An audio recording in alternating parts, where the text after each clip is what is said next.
ಶಾಸಕರಾದಂತಹ ಶ್ರೀಯುತ H M Ganesh Prasad ಅವರು ಕೂಡ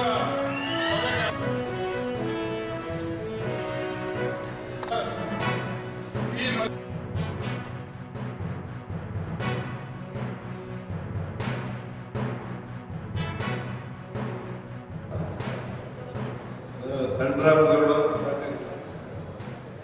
ಪಾಟೀಲ್ ರಾಮಗೌಡ ಪಾಟೀಲ್ ಅಲ್ಲಿಂದ ಈಚೆಗೆ ಇವತ್ತು ಕರ್ನಾಟಕದಲ್ಲಿ ಎಲ್ಲ ಕ್ಷೇತ್ರಗಳಲ್ಲಿ ಸಹಕಾರ ಇಲಾಖೆ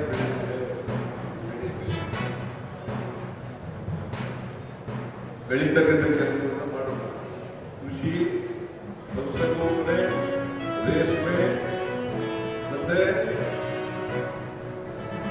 ಬೇರೆ ಬೇರೆ ಕ್ಷೇತ್ರ, ಕೈಗಾರಿಕೆ, ಅವೆಲ್ಲ ಕ್ಷೇತ್ರಗಳಲ್ಲೂ ಕೂಡ ಸಹಕಾರ ಸಂಘದ ಮೂಲಕ ವಿಶೇಷವಾಗಿ ಆರ್ಥಿಕ ಬೆಳವಣಿಗೆ ಆಗಬೇಕಾದ್ರೆ ಸಹಕಾರ ಇಲಾಖೆಯ ಬೆಳವಣಿಗೆ ಆಗಬೇಕು.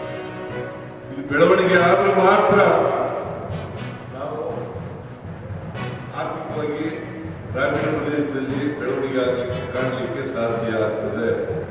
ಇದನ್ನ ಮಾಡಬೇಕು ಅಂತಕ್ಕಂಥ ಮಾತುಗಳನ್ನ ಹೇಳಲಿಕ್ಕೆ ಬಯಸ್ತಾ ಇದ್ದೇನೆ. ಈ ವರ್ಷ ಎಷ್ಟು ಸಹಕಾರ ಸಂಘಗಳಿದ್ದಾವೆ, ಅದು ಮುಂದಿನ ವರ್ಷ ಹೆಚ್ಚು ಸಹಕಾರ ಸಂಘಗಳಾಗಲಿಕ್ಕೆ ಪ್ರಯತ್ನ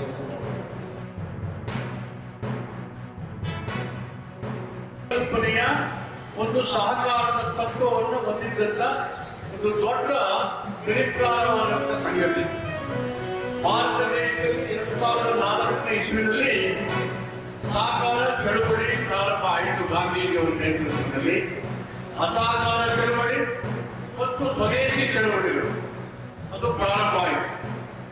ನಂತರ ಬಾಬಾ ಸಾಹೇಬ್ ಅಂಬೇಡ್ಕರ್ ಅವರು ಶಿಕ್ಷಣ, ಸಂಘಟನೆ, ಹೋರಾಟ, ಸಾಮಾಜಿಕ ನ್ಯಾಯ ಮತ್ತು ಆರ್ಥಿಕ ಸ್ವಾವಲಂಬನೆಯ ಮೂಲಕ ಅವರು ಸಮಾಜದ ನಿರ್ಮಾಣವನ್ನು ಮಾಡಿ ಸ್ವಾವಲಂಬಿ ಜೀವನಕ್ಕೆ ಪ್ರೇರಣಾ ಶಕ್ತಿಗಳಾಗಿ ಇದ್ದಾರೆ. ದೀನದಲಿತರ ಪರವಾಗಿ ಅನೇಕ ಕಾರ್ಯಕ್ರಮಗಳನ್ನು ಜಾರಿ ಮಾಡಿರೋದು ಯಶಸ್ವಿ ಸರ್ಕಾರ ಹೆಸರು ಗಳಿಸಿದೆ. ಈ ಸರ್ಕಾರ ಹೆಸರು ಗಳಿಸಲಿಕ್ಕೆ ನಾವು ಅನೇಕ ಕಾರ್ಯಕ್ರಮ ಕಾರ್ಯಕ್ರಮಗಳೆಲ್ಲ ನೋಡ್ತಿದ್ದೀವಿ ಅಂತ ನಾನು ಭಾವಿಸ್ತೇನೆ. ಇವತ್ತು ನಾವೇನು ಕಾರ್ಯಕ್ರಮಗಳು ಮಾಡಿದ್ದೀವಿ ಎಲ್ಲ ಬಡವರಾಗಿ ಮಾಡುವಂಥ ಕಾರ್ಯಕ್ರಮ.